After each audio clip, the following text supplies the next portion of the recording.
నమస్తే దోస్తులు, అందరు ఎట్లున్నారు? మంచిగున్నారా? Welcome to unlimited village comedy. వీడియోలోకి వెళ్ళే ముందు కొత్త వాళ్ళు ఎవరైనా చూస్తూ ఉంటే మా వీడియోని సబ్స్క్రైబ్ చేసుకోండి, అట్లనే లైక్ చేయండి, షేర్ చేయండి. సరిగా జల్దీ పోతాం మరి వీడియోలకి. పార్వతవ్వ రా రా, అంత బాగేనా? ఇటు వచ్చినావు? నేను మంచిగానే ఉన్నా నర్సవ్వ. అగో నా వెనకమాలన నా మనవాడు వచ్చే కదా, ఏడి ఆగు చూస్తా. ఓ పోడా గిడ ఇల్లు ఇట్రా. పోరగాడు రోడ్డు మీద శంగు చెక్క మిడత దునికినట్టే దురుకుతాడు. సాక్లెట్లు కొనిస్తా దుకాణానికి పోదామని పట్టుకొని వచ్చినావు, గీడికి తీసుకొని వచ్చినావేంది? పోరగాడు పొద్దున్న దాకా దుకాణకాడ కూర్చొని ఇంట్లో వెళ్ళి డబ్బులు దొంగతనం చేసుకొని పోయి ఆ చాక్లెట్లు ఈ చాక్లెట్లు తినుకుంటా సాయంత్రం రాగానే కర్ర కర్ర తగ్గి కండలే ఊతాండే. ఇంటి సందులు చూడుకో బాడుకో, మొత్తం నీ ఉమ్మే. ఆగరాదే అవ్వ, చిన్న పొరగాడు ఏదో తెలిసి ఇదలవక చేసిండు. నువ్వైతే రా, నువ్వు గాడు గుమ్మల నించొని ఏం చెప్తాను, వచ్చి ఇంట్లో కూర్చోండి ఇద్దరు రా. యదా మనం ఆడుకుందామా? అవును, బయటికి పోయి గోళీలు ఆడదాం పారా. గోళీలు లేవు మను లేవు, ఇట్టనే ఏమన్నా గోళీలు ఆడుకుంటానని గొంతులు వేసుకున్నాడు పోరాడు. దీనివల్ల మొత్తం సరలే నాకు. పిల్లగా గోళీలు గొంతులు వేసుకుంటారు ఎవరైనా? అయినా తినే వస్తువులు అనుకున్నావా? మింగితే చచ్చిపోతారు, జాగ్రత్తగా ఉండాలి మీరు. రా పెద్దమ్మ, వచ్చి కూసో. వాళ్ళే ఆడుకుంటారు కానీ నేను చూస్తా ఉంటాను కానీ జరొచ్చి కూసో, నేను టీ పెట్టుకొని వస్తా. అయ్యో బిడ్డ, టీ వద్దు ఏమొద్దు, నేను ఇందాకే తాగొచ్చిన, నువ్వు జర కూసో, నీతో మాట్లాడదే ఉన్నది. అయ్యో ఏంటి పెద్దమ్మ, కబురు పెడితే నేనే వచ్చేదాన్ని కాదు. అవునే పద్మ, ఉన్నాడా నీ మొగుడు? లేదత్తమ్మా, ఆయన పొద్దున్నే డ్యూటీకి పోయిండు స్కూల్కి. పొద్దున పోయి ఇంకా ఇప్పటికో సాయంత్రం వస్తాడు పాపం డ్యూటీ చేసుకొని.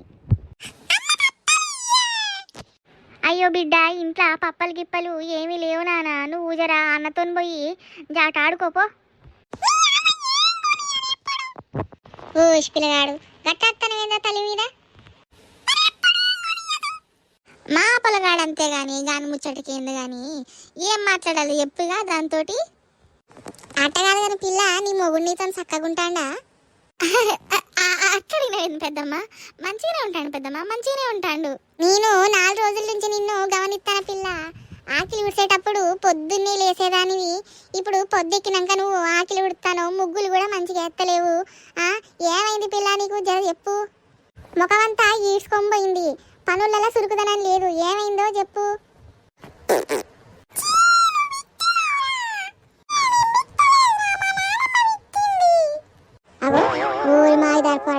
నేను ఆడబిచ్చిండ్రా, నేను గిన్నె ఉంటున్నా, వీళ్ళు ఇద్దరు నా ముందే ఉంటుంది, నేను విత్తినా అంటావు.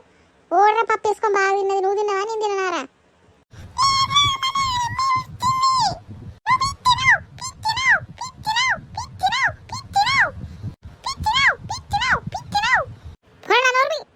ఏం మాట్లాడుతున్నావు దరిద్ర పొరడా? ఈ పొరగాన్ని ఈ ఎడకన తీసుకుపోవాలంటే పరుగు పోతాండవ్వా. పిచ్చినవంటాడు, బూతులు మాట్లాడతాడు. అబ్బా వినలేకపోతాను పాడిన బూతులు. ఏ ఊకావా పార్వతవ్వా, చిన్న పోరగాళ్ళకి ఏం తెలుసు? వాళ్ళు మాట్లాడుకుంటా ఇన్ని పిల్లగాళ్ళు మాట్లాడతారు, చిన్న పోరగాళ్ళ వాళ్ళకి ఏం తెలుసు? సరే కానీ మొన్న సాయంత్రం పూట నేను పప్పు తాలింపు పెడదామని ఇంత కళ్యాణాకుల కోసం నేను నా దొడ్లకు పోయినా. పోతే నా ఇంటెనకాల చెట్టు కాడ ఎలుగున్నది కదా, గాడ నీ మొగుడునో అదే గా మొగుడు దుబాయ్ పోయిండు చూడు, దుబాయ్లో ఉంటాడు చూడు లత, వాళ్ళిద్దరు కలిసి ఏందో బాగా ముచ్చట్లు పెట్టుకుంటారు ఏందో సాటున. నేను దాన్ని ఇటు ముఖాన పోతా అంటే అడిగిన, ఏం మాట్లాడతాను అంతగానో ఇంకా పద్మ ముగ్గుతోటనంటే, అబ్బో ఏం లేదు పిన్ని అని తడబడుకుంటా ఏదో స్కూల్ ముచ్చట్లని చెప్పి పోతాంది. స్కూల్ ముచ్చట్లయితే స్కూల్లో మాట్లాడుకుంటారు కానీ ఇంకా సాటున చెట్ల కిందేందే. అయ్యో పెద్దమ్మ, నాకు ముందు నుంచి అనుమానం వస్తూనే ఉన్నది పెద్దమ్మ. కాకపోతే ఆయన పని చేస్తాడు కదా, ఇద్దరు దగ్గర పని చేస్తారు కదా అని నేను పెద్దగా ఏం అడగలేదు. కానీ నీ మాటలు వింటా అంటే నాకు కూడా నిజమే అనిపిస్తుంది. రాని బాడకవ సంగతి చెప్తా, ఏమేమి నాటకాలు పడతాడు. ఇంట్లో చక్కటి పెళ్ళాన్ని నుంచుకొని మంది మీద పడతాడు. దరిద్రపు ముండా కొడుకు, చెడబుట్టిండు నా కడుపులా దరిద్రపు బాడకవు. సుక్కోలే ఉంటావు పద్మ నువ్వు. అలాంటిది నిన్ను వదిలేసి దాని దగ్గరికి పోతాండి, ఆ తిప్పులాడి దగ్గరికి. నేను 2-3 సార్లు గిటి ముఖాన్ని వచ్చినప్పుడు నీ కొడుకు పద్మని తిడతాంటే నేను విన్నా. దేని గురించా ఇంతగానం తిడతాను అనుకుంటాను కానీ అదే రోజు సాయంత్రంగా చెట్టుకాడ చూసినాక నాకు అర్థమైంది, అబ్బా ఇదా కథ అని. నువ్వు ఇప్పుడే సరే ఏమనకవా, నువ్వు కాసంతా ఆగి గమనించుకొని ఏం జరుగుతుందా అని చూసుకొని అప్పుడు తిట్టు నీ కొడుకుని నిలదీయి. నువ్వు ఇప్పుడు నేను చెప్పినమ్మటే అడిగినావంటే మాత్రం ఆ పిల్లకి దెబ్బలు పడితే తిట్లు పడతాయి, అవసరమా? నేను ఆయన ఎన్ని తిట్టినా ఏం చేసినా ఎదురు చెప్పేదాన్ని కాదు పెద్దమ్మ. అలాంటిది నన్ను మోసం చేయాలని ఎట్లా అనిపించింది? ఇంట్లో చిన్న పిల్లగాని పెట్టుకొని ఆయన అట్లా ఎట్లా చేస్తాడో నాకు అర్థం కావట్లేదు పెద్దమ్మ. నాకు బాగా బాధ అనిపిస్తుంది. బాధపడకే పద్మ, మనము ఒకటి ఆలోచించుకొని నిర్ణయం తీసుకోవాలి. ఇది ఇట్లనే వదిలేయొద్దు.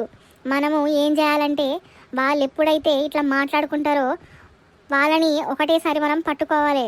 ముఖాముఖి పట్టుకొని పంచాయతీకి అడుగుదాం. నా కొడుకు అయితే ఏంది, పరువు పోతే పోయింది, పంచాయతీలో పెట్టాల్సిందే. పంచాయతీలు పెట్టుకుంటే మన పరువు రోడ్డుకు పోతుంది అత్తమ్మ. చిన్న పిల్లగాని పట్టుకొని అందరి ముందు నేను ఏం నించోవాలో చెప్పు. పిల్ల గట్లంటావు, మందు పెట్టింది. మందు పెట్టకపోతే వాడు దాని వెనకాల ఎందుకు పడతాడే? సుక్కోల నిన్ను ఉంచుకొని మందు పెట్టే ఉంటుంది. ఇగో పక్కింట్లేనాయే, ఏం పెట్టిందో ఎందులో పెట్టిందో ఎవడికి తెలుసు? మనం ఏమైనా గమనిస్తామా? ఇంత నీ మొగుడికి స్నానం చేసేటప్పుడు నిమ్మకాయ రసం ఎత్తులో పెట్టుడే.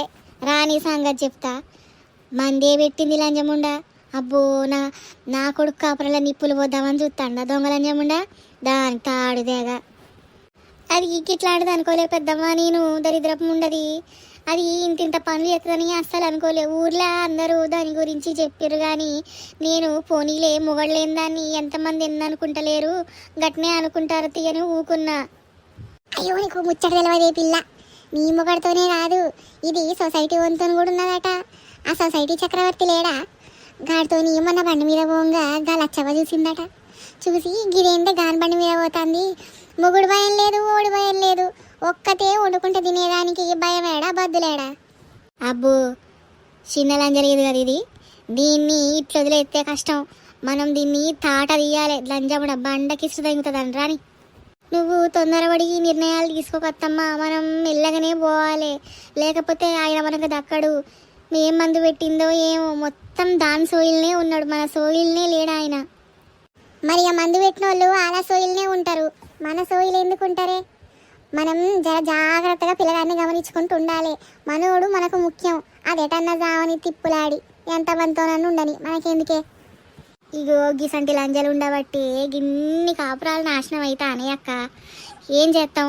ఇలాంటి లంజముండలు ముగ్గురిని పక్కన ఉంచుకోరాయే. ముగ్గుడే అన్నం ఉంటే వీళ్ళు ఇక్కడ ఉంటారు, ఈడుండి మంది సంసారాల మీద పడతారు.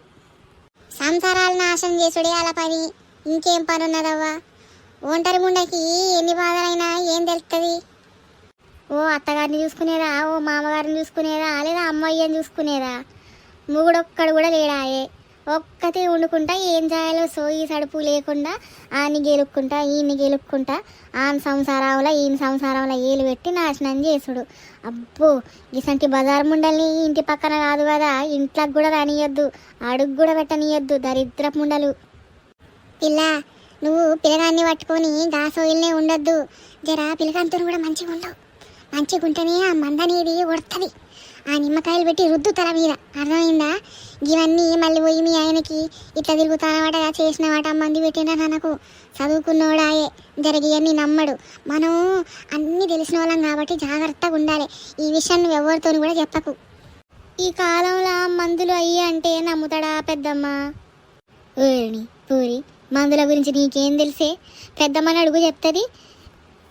యావా గా బుచ్చయ్యకి గా గంగవ్వ మందు పెడితే పెళ్ళాం ఎట్లా కనుక్కున్నది?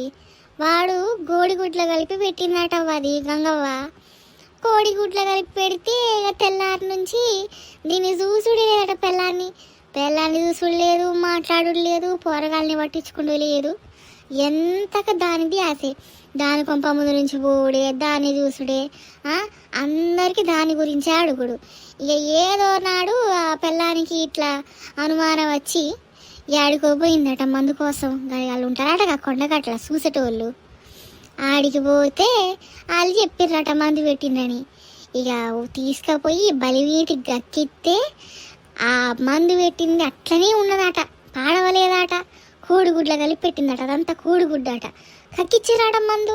మరి అప్పటి నుంచి దాని సోయిల లేకుండా ఆ పెళ్ళగానే కళ్ళే తిరుగుతాడు. మరిగా చూసినావా? గిసంటి లంజలు ఉంటారు.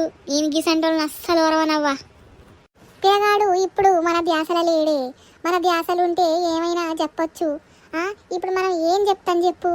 ఇట్లా కాదు, మనము పక్కాగా ఏదో ఒకటి ఆలోచించి నిర్ణయం తీసుకొని పిల్లగాన్ని మన సైడ్ తిప్పుకునే లెక్క చూడాలి, లేకపోతే మన పిల్ల జీవితం ఆగమైపోతుంది. ఏదోటి ఆలోచించుడే, లంజను వదిలేదు. నా నోటికి మంచి మాటలు కూడా అత్తలేవు.